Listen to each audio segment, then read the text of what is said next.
Rob, welcome. It's great to have you. It's been a while. Good to have you back. Yes, it's been a while. Thank you guys for having me on. It's a pleasure to be here once again. The atmosphere here is just fantastic. It feels like game day right now. Have you slept since I saw you yesterday? Yes, I was actually, last night I was at the game in San Francisco doing the pre-show, the post-show. Yes, it was great. And we just ended, that was the last one of the year because we don't have the Super Bowl this year. And that was my rookie year, so I completed a rookie year, and it went very well. And I'm just proud to be on that panel with those guys doing the pregame show. And then I took a plane right after the game, landed, and came right here. So I'm on about 3 hours of sleep. I got about 2 more hours left in the tank of fuel, and then I'm going right back to bed. By the way, you are crushing it on television. Congratulations. It's going amazing. Talk about this, because we've had you on many times to talk about the phenomenon, but this is sort of a moment, isn't it? This is definitely one of the coolest moments of my life. I am actually an ambassador, and I represent FanDuel, which is Flutter's one of their biggest brands here in the United States of America. And today, it's Flutter's big day. The New York Stock Exchange is finally welcoming Flutter from London here to the U.S. Today's the first day it's opening here on the Stock Exchange, Flutter. So I'm just glad to be a part of it. I'm glad to be their #1 ambassador. We do a lot of cool campaigns. I'm sure you've seen our commercials. I'm doing the Kick of Destiny 2 before the Super Bowl this year. Last year I missed, but I missed on purpose so I can have redemption kick. So everyone pick that I'm going to make it, because if you pick that I'm going to make the kick this year for Kick of Destiny 2, you get a piece of the pie, and the pie is $10 million in bonus bets, baby. Wow. Yes. All right. You seen him on the motorcycle in the desert? Well, I watched his career ever since he came on my show when we went to San Francisco, and you were so kind to come on, which means I have to ask you, which one do you take? Because the line is very tight, San Francisco, KC. So what is the line? I haven't seen it yet. KC getting one.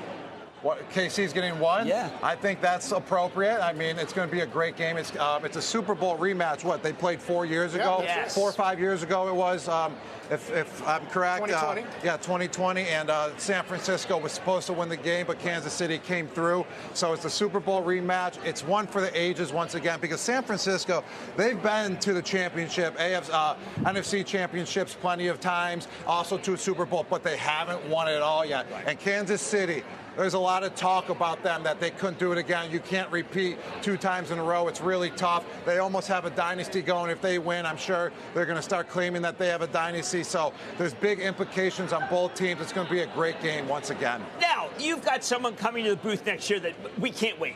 We can't wait for. How successful will Tom Brady be? Tom Brady will be just as successful in the booth as he was on the field.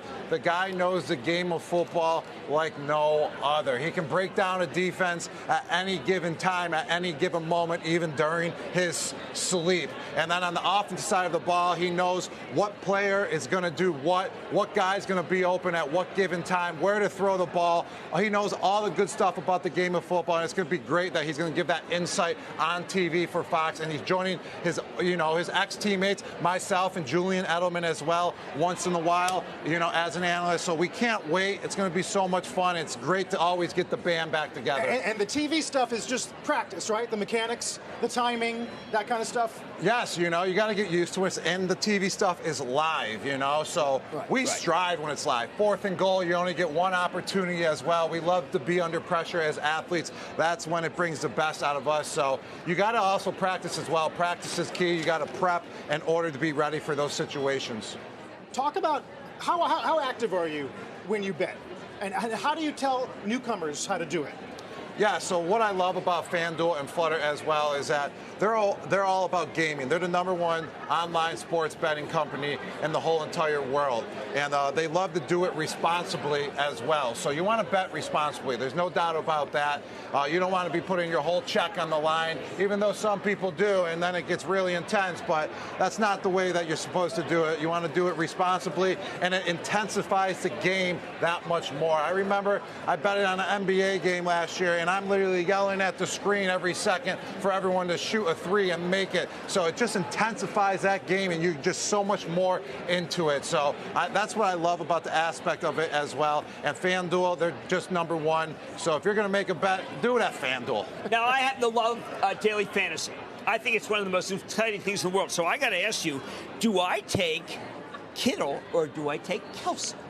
Man, so how does it work? So what do you mean? I mean, the draft already happened in fantasy. You get a mythical. Are you talking about next year? Daily fantasy on sports. Daily fantasy. Okay, it's so you're much playing fun. daily fantasy. It's so much fun. You know, I'm going to go with Travis Kelce in that situation. George Kittle's an unbelievable tight end. He's the best complete tight end in the game. And last night, if you saw George Kittle pancake Aiden Hutchinson, wasn't that a hit? And that's absolutely beastly to do as a tight end, to pancake a defensive end, and that's why that team's in the Super Bowl. And tight ends are transcending the position. I mean, you got to have a good tight end now to reach the Super Bowl. George Kittle, myself over the years, Travis Kelce, it's just known that you have to pay these tight ends if you want to get to the Super Bowl. But Travis Kelce, on the other hand, he's the best receiving tight end of all time.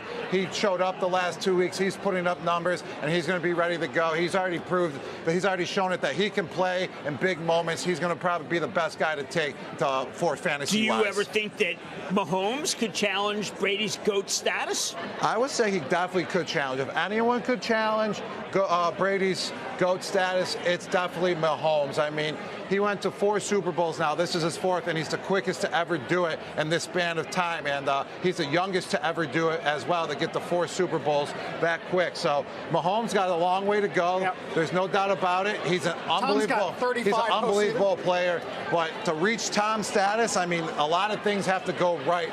I'm not going to say he's going to reach it, but if it's going to be anyone, it's Patrick Mahomes. Finally, a question about you and your brand ambassadorships, AARP, or no, I'm sorry, USAA. Yes, USAA. And Flutter. How do you choose what to be associated with? You know, I love to choose things that I truly believe in, and what's fun as well. And being here with FanDuel, they're fun. Like we're doing the kick of Destiny #2. I love training. I love, activities, and they got me kicking. That's fun. Also, USAA, it's fun doing the commercials, shooting them, and me trying to get in so I can get the insurance, even though I never served, or my parents didn't serve either. So I just love the fun aspect to it. I love the troops as well. USAA all has to do about, with our troops and our military. I'm always giving back to the military. Without them, they're true heroes of our world, of the United States. And without them, we wouldn't have this freedom to be here right now. I wouldn't have had the freedom to go out there and just play the game of football. So those two just align with my brand so much, and I love being a part of them. And Belichick not coaching, huh? Belichick, not coaching, which, something, I think that's happening for a reason. I think Coach Belichick needs a year off. He can go back into it next year. The guy's been coaching for 50 years straight, and coaching's stressful. It's 15 basically hours a day. It's great to see him take a break, if he's going to take a break. Take a year off, enjoy your time, go find some things that you love to do, and then come back next year, Coach. I mean, everyone wants to see him coach again, but some time off is probably good for him.